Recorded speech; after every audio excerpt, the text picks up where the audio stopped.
The emperor walks onto the sand of the arena with a sword in his hand, and tens of thousands of people rise to cheer a man they all know is out of his mind, Commodus, son of the wisest ruler Rome ever produced. And not one of them will say aloud what every one of them can see. You have watched a smaller version of this, a room where something is clearly wrong and everyone keeps smiling. The question that should trouble you is not how a madman came to sit on the throne of the world.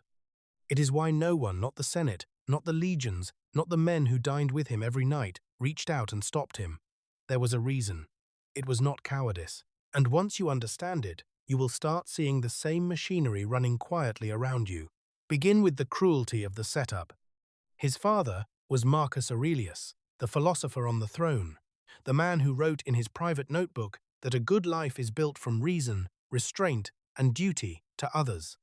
He governed himself before he governed anyone else, and when he died on the northern frontier in the year 180, he handed the empire to a son who would become the exact thing his philosophy was written to prevent. Commodus abandoned the wars his father had spent his life fighting and came home to enjoy himself.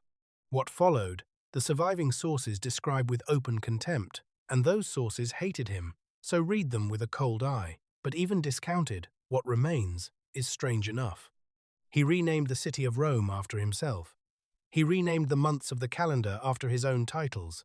He called the legions Commodian, the fleet Commodian, the Senate itself Commodian. He dressed as Hercules, carried a club, draped himself in a lion skin, and had himself sculpted that way in marble, so the resemblance could not be missed. And then he stepped into the arena, an emperor, the living head of the state, fighting as a gladiator in front of the people who were supposed to revere the office he was degrading. One of the men who watched it was a senator named Cassius Dio, who lived through those years and wrote that they sat there afraid to laugh, afraid to look away, performing admiration for a spectacle that filled them with dread. That is the detail to hold on to, not the madness of the emperor, the performance of everyone around him. Because here is the part that should disturb you more than any of it. You already expect emperors to go mad. Absolute power, with no one to answer to, of course.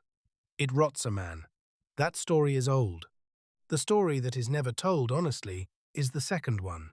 Why did the sane people, the intelligent people, the ones who saw exactly what he was, hold the whole thing up for 12 years? There were attempts. Early on, members of his own family moved against him, and the plot collapsed, and the people involved were killed. That is the lesson everyone else absorbed. Not that he could not be stopped, that the person who moved too early died, and the rest went on living. So they waited. Everyone waited for someone else to go first. Etienne de la Boétie saw this mechanism with a clarity that still stings centuries later. He asked a simple question: how does one man tyrannize millions who could crush him in an afternoon if they simply stopped obeying? His answer was that the tyrant never stands on his own strength. He stands on a pyramid. A handful of men serve him for the rewards. Beneath them, more men serve those men for smaller rewards. And so on, down through the whole structure, until you reach thousands of people who are each fed a little something by the arrangement, and would each lose that little something if it fell.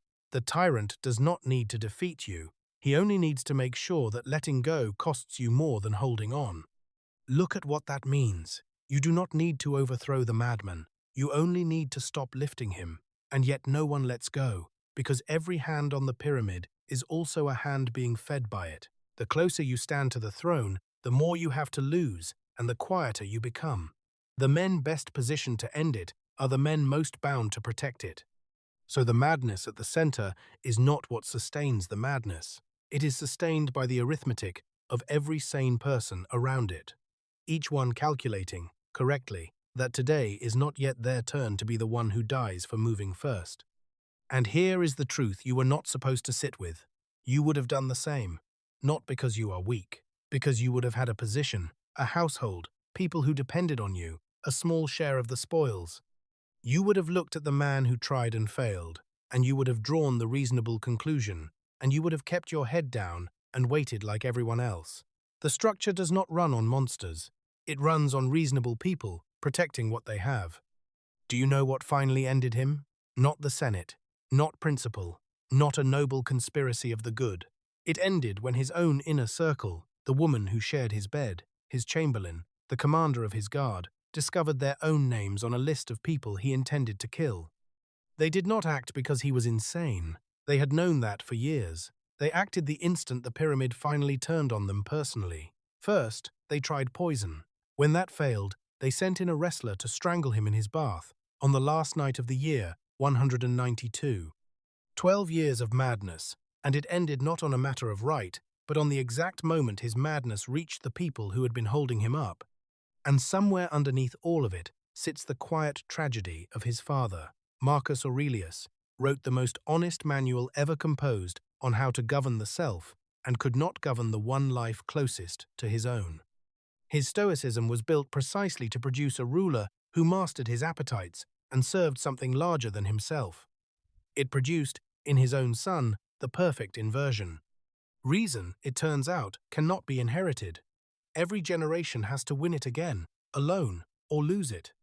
So look at the situations in your own life where everyone knows and no one moves. The manager, everyone quietly agrees, is destroying the place. The relative whose behavior the whole family has silently agreed not to name.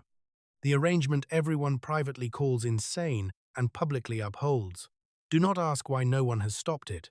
Ask instead who is being fed by it. Then look, honestly, at your own hands and see whether they are pushing up or letting go. Tyranny is never the achievement of one man. It is the patience of everyone who could have moved and decided it was not yet their turn.